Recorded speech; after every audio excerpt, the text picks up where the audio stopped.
Hi, everybody. It's Steve Olson, Wayne Steiger, GNN. Top of the week to everybody, Wayne. How you doing, Steve? Doing well. I hope you had a great weekend. Did. But one of the things that Wayne does, you guys, when he gets time alone from me, is he goes and does research and then comes back and blows my mind with it. And I think today we're going to take a little bit closer look, and in the theme of our Galactic News Network content, we're going to talk a little bit about our solar system today, aren't we, Wayne?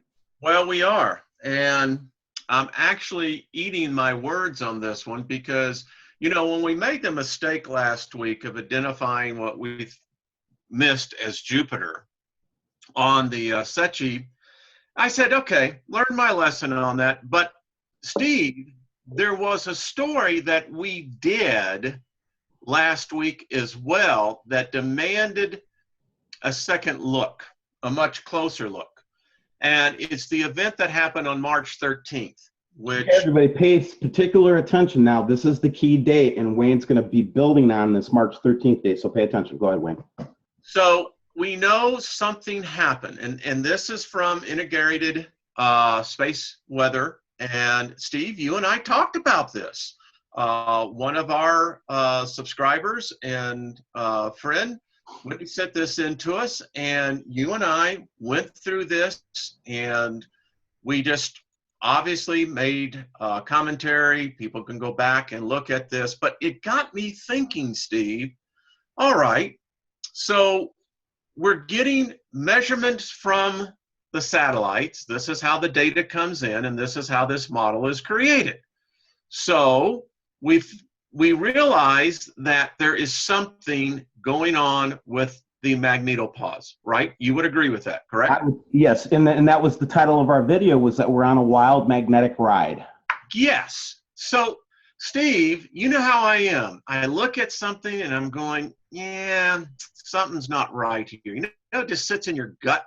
And I said, all right, what is causing this? And so I put on my investigative reporter hat and said, what tools do we have that we could begin to make some comparisons with, right? Other satellite data, other data from other sources that where on this specific date, we could see out into the solar system what's going on, because there's obviously something going on. Now, Steve, this was taken, as you could see, on Saturday. That's kind of normal, I would say. Listen. That's what you would normally see. You take a look, you pop it up on, like, this is from the 25th. This is what you normally would see in this instrument. Yes. And by the way, this was on the 17th of January. And again, I just wanted to show two examples because people say, well, what looks normal? This is about, I think, the closest normal, wouldn't you say? Yeah, and the two things I'll point out just so that people can watch this, okay? There's two lines that you're looking at, the polar cap lines, which usually typically go out into space and make their connection. And then you've got your closed loops. That's the north and the south. Gosh, I got to get this it's the torus effect, okay? And that is how we get our magnetic shield, as those closed field line loops, Wayne. That's it. And obviously we want them close to the Earth because why? It's good for us. Right. It's basically creating a field effect I think it's called the torus effect, and that's what protects us magnetically. And that is also what protects us from the cosmic rays that we have all been being bombarded with. Right. So I said, okay, all right, you and I go back and we look at the Emerald Fowler on this one. And I said, all right, let's look at the date. And what I tried to do, Steve, is get the date timestamps as close to I can. I mean, what we were seeing on the ones that were really showing the heavy disruption was 1516 time code. So most of this is pretty close. Now, Steve, when I looked at this one, and you and I looked at it, I said, well, wait a minute. Something didn't look right. So I sectioned this off, and sure enough, you can see that we should be connecting out here somewhere. But yeah, it actually should go kind of more or less straight off the page, that dotted line. That shows our connection to the sun. There we go. but you can see something is kicking it back. Something's pulling it back. And by the way, I always love seeing the little extra heat signature there. Yeah, and the reason that's interesting, guys, is because it's not connected to anything. Go ahead, Wayne. It's not connecting to anything. And I'm going, okay, are we maybe finding something? Now, the question is, what's causing this disruption? And is this anything at all? Well, so I wanted to go and see as well. This is the sun. This is where we were looking for coronal holes. I'm looking for any potential snaps, filament releases, anything. So I went back to heliosphere, and again, I got the time code as close as I could. But remember, guys, March 13th. That's the date that Wayne's studying. Go ahead, Wayne. Yep. And so I'm trying to keep some consistency here. I go into each one of the different angstroms. And as you can see, wasn't anything really going on. Went to LASCO, said, okay, let's see if we can find anything. So I understand that this is Jupiter, I think. Is that right? I believe so, yeah. I think that's what they're telling us. So, Steve, now, if you don't think that there is a lot of movement out there, you need to do a frame-by-frame analysis. Steve, this thing is about one crowded interstate. It's just remarkable when you really go through these to see how much stuff is out there, right? But didn't see anything. Right. So, nothing popped out at us that would cause that disruption in the magneto information. No. So go to stereo head, H1, looked at this. So, all right, is there anything out here? Getting the time codes again now, getting them close. Now, this is when we started seeing disruptions, and I'm going, all right, is there something that we did not pick up? And I went frame by frame on these. I said, couldn't see anything there. So I went to core 1 ahead. Wanted to see this one, and this is more accurate. Now, I will say this, Steve, and I did not see it on SOHO or heliosphere, but there was obviously something really lifting off of the sun right over here. And by the way, just to point out that would have been in that coronal hole stream, by the way, that day. So this is the only thing I picked up. And I said, all right, so I wanted to get myself orientated again that if what we're seeing was stereo A or B, B is out, I think, right? Right. Yeah. So. Oh, by the way, they might be getting it back, but go ahead. Oh, well, that'd be cool. So I went back to this and I said, okay, well, all right. So Venus, Earth, Saturn, right? Jupiter. Jupiter. Got it. So I'm going back here and I want to get the time frames again. All right. Now, as we were told, I think someone told us that this was Saturn. Yeah, I believe so, but I'm going to take just another look because you know how we don't like to stub our toe. Well, I've already stubbed it once, and it hurts like a. No, just keep going though, because this is not necessarily what Wayne's going to focus on. But go ahead, Wayne, and I'll look it up just to make sure, just so we know. So we went to stereo A. This is H1. This is the positive and negative ions. Right. And I said, okay, if there's something out here, this is really going to pick it up. And what I did, Steve, I took like 4 hours and I went through frame by frame by frame, asking myself, is there something that we missed? Now, look how this really, I never caught this before, but when you really get close to these, you can really see that Venus is just I don't know if you want to say that's light or if there's a problem with the camera, but it's really just. Well, I think people all would acknowledge that before Venus went into its alignment, it was extremely bright. I don't think anybody will dispute that. Well, here's the one thing that I found most interesting on this picture, because Earth is right here. Earth is behind Venus. You really can see how Jupiter is really lighting up. Never noticed that it actually has a cone behind it. But I'm looking at this and I'm going, okay, are we missing something? I mean, besides that, the fact that the planets are just, you know, incredible. This is Venus and Jupiter, I think, on 2. And as it gets out of the camera view of this one and goes over, remember this? We covered a story on this, right? Right. Now, this thing was so passed off. It's amazing to me how many people ignored this. But I went back and was doing just some preliminary math that if this is crossing our planet, right, how big is this? Well, I can tell you, Steve, it's bigger than our moon. And it would have had to pass. It would have had to pass between us and the sun to make that shadow, right? Exactly. Okay. Now, someone asked, well, you know, the instruments aren't showing it. Yes, they are, folks. You got to realize this is not blocking the sun. It's merely diffusing the sun, and you can actually see it is affecting. This instrument out here, this extension, is in direct sunlight. This one is not. It's showing the angle of the sunlight very clearly as well, Wayne. Very clearly, and look at it. And as it passes, so I'm saying, did we miss something? So I'm going back on the date of when that happened. Look what happened to stereo.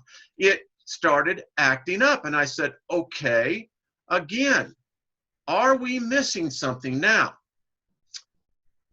Watch this right here, Steve, because I can assure you this is not any planet. And I said, well, if it's an object, we're going to pick it up here, particularly in this view. And look what happens. Now I'm just leading up. This is the 11th. And I want you to pay particular attention to right here, Steve. I'm going to show it to our viewers right here. In the following frames, and there's about 20 of them, you will see what I'm talking about, Steve. Now, this object here is way out there. It's behind Jupiter, it's behind Venus, it's behind Earth. And watch what happens. By the way, here's our comet. The ones that... Oh, yeah. Yeah. But watch what happens here. There it is. Watch this, Steve.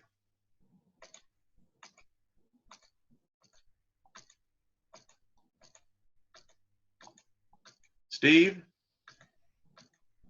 I think this could be,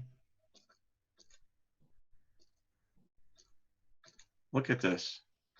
I want to go to 318 real quick. Just stop for 1 second because I'm looking at Mercury actually plays into this, Wayne, and I did not know that. Again, it's another new, every time I look at the solar system scope, it changes, just so you know. Well, it's not Mercury. I can assure you it's not Mercury. I did my work on this myself. I just wanted to put it out there in case, right? Yep. And, Yeah. go ahead, continue, because this thing takes on a different kind of dynamic here in a minute.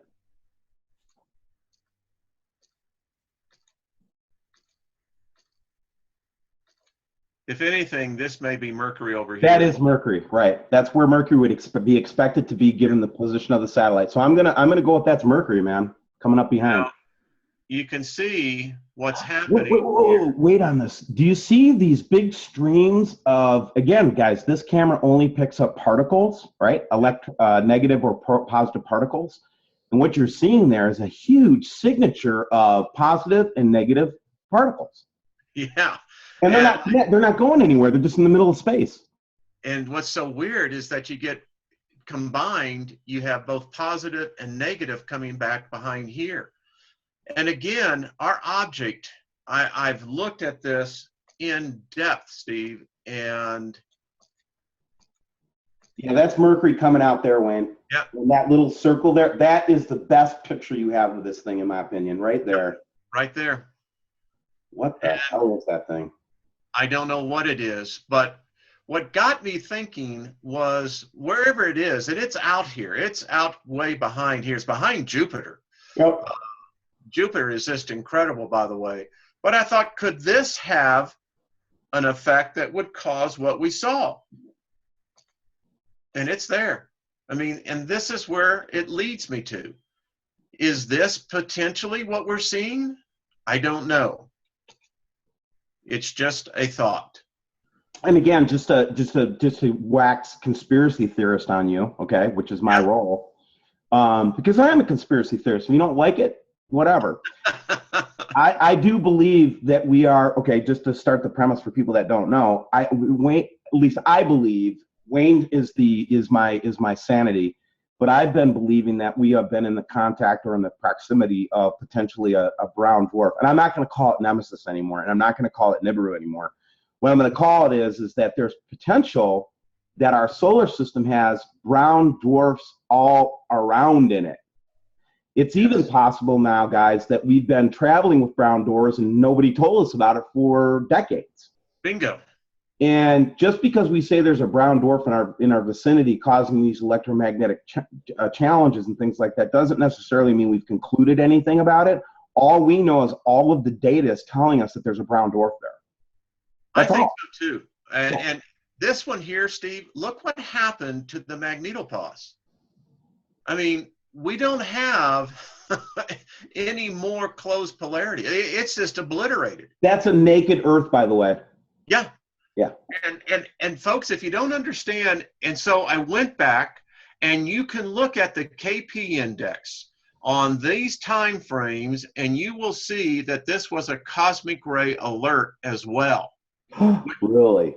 So tells me that if our sun was having no experience, I did catch what looked to be a filament release, but I couldn't find that over on the heliosphere. So maybe it was, maybe it wasn't. I believe that the camera did show, Core 1 did show that. Mm-hmm. But here again, Steve, it's just obliterated, and the concentric lines that are all gravitating down here. Now, I don't know, but if you were to say, and if we were playing with magnets, I would say that you have something here that is greater than the Earth pulling. It's just me speculating.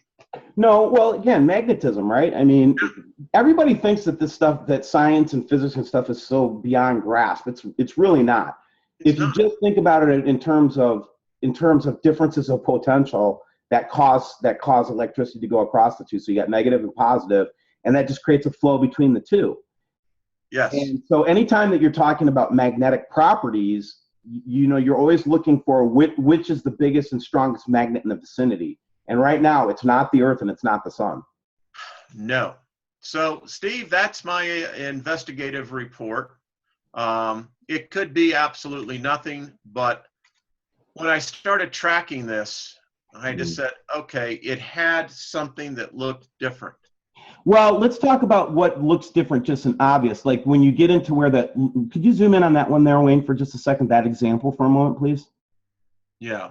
I want to point out to people that we don't usually, what we would like, okay, so that object, right, let's say it was a planet or make or something like that, it would have the same electromagnetic signature as the planets. It would have white on the side facing the sun and black on the opposite side. You see how those planets in the upper right-hand corner do that? There is no such effect with it. It has it's its own independent electromagnetic source. It just has a little teeny dot on the top that rolls around and rotates. That's what it does. It's the most amazing thing, Steve. Look at it. And here's a good example. So Venus, Earth, Jupiter. There you go. This thing doesn't have that same white-black signature to it, Wayne. It never did. Wow. It never did. Never. And you know, again, I just say it's ominous from the standpoint of we've had people tell us that they had been tracking a brown dwarf back in the 90s and early 2000s that had a big hole in it. Well, you know. Just so you know, but listen, it's just my opinion on this, but I believe that this very well could be what is perpetuating the magnetic signatures that we're seeing. And then we get that strange sphere shape too, Wayne, and I still haven't been able to explain it. I've heard a lot of, let's call them etherical thinkers, okay, telling me that these are spiritual battles going on. You know, guys, I don't know. I don't know. See, here's that best sequence. Look, you can see how it's actually moving. Look at that. I know, man. And then Venus pops out right, or I'm sorry, Yeah. Mercury pops out right after that. Yeah. Look at that. So, Steve, that's my report, sir. I think that you've done a fantastic job of breaking this down and turning what was kind of an embarrassment to us into some super meaningful information, guy. I really appreciate all right. I had my crow, and I made sure that I barbecued it. You have to barbecue it good and hard. Well, hey, thanks for joining this special report, special update on looking at our local solar system, trying to explain the phenomenon from March 13th, 2017. And Wayne, I think you've got a possible answer here. Hey, it's this one out there, Steve. And, you know, we'll close this by saying be kind to one another, because we just never know, do we, Steve? We sure don't. You guys have a good day.